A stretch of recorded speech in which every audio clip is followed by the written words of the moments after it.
Hey, hi everyone. Uh, Today I'll teach you guys list comprehensions in Python.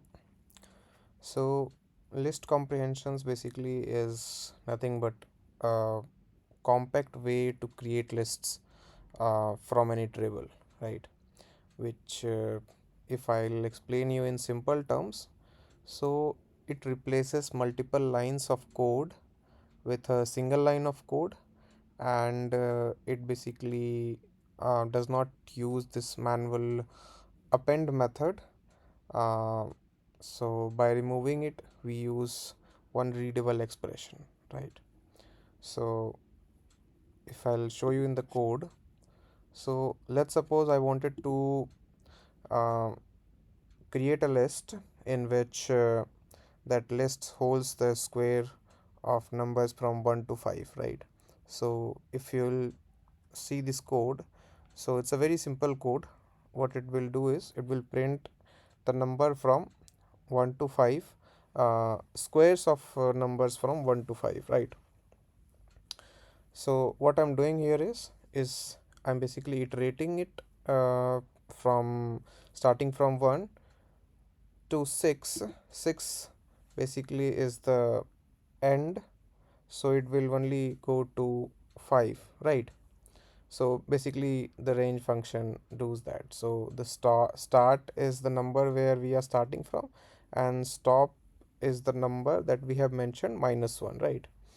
So I'm basically looping through this, and I'm appending my squares lists with the uh, multiplication of this I, right? So for the first iteration it will be 1, so 1 into 1 equals to 1, right? For the second iteration it will be 2, so 2 into 2 equals to 4, right? So I'm expecting this, the squares will print numbers from square of the number from 1 to 5, right?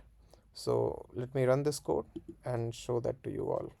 So you see we have got this 1, 4, 9, 16, and 25, but the same thing we can write this code by using list comprehension, and all we need to do is this, right?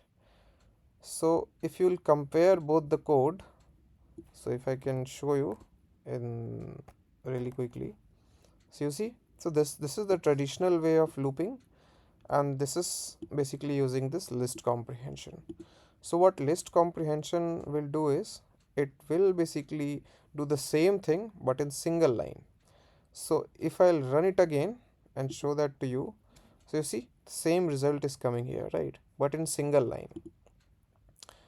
If you can compare the syntax of both traditional way and using list comprehension way, so what we are doing is we are keeping this part same, right?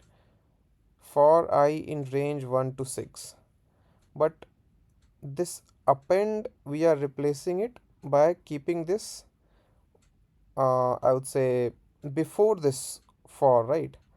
So this is the syntax for writing list comprehension, and list comprehension will do a lot of good for you if you wanted to go and be a senior Python developer, right? So I would strongly suggest you guys to start using list comprehension. uh, but having said that, I would also suggest you guys to not use list comprehension in cases where you see the logic is very complex. So if you are seeing this, the logic is very complex, so I would urge you guys not to use list comprehension because it's harder to debug and understand the code, right? And talking about the expressions, so this is the general syntax basically, not expressions. This is the general syntax of writing list comprehension, right? So this is the iterable, right? And this is the item of that iterable, right? And we are basically mentioning the expression here before the for. So this is the case where if we are using the using list comprehension with the if, right? So this till this it's good, But if you are seeing this, that you need to use if, else, all these things in a single line of code, so I would urge you guys not to use that, because it will be harder to debug, right? So by that, I'm concluding this video. Feel free to drop a comment if you have any issues in understanding this. I'll try to simplify it again, right? Thanks.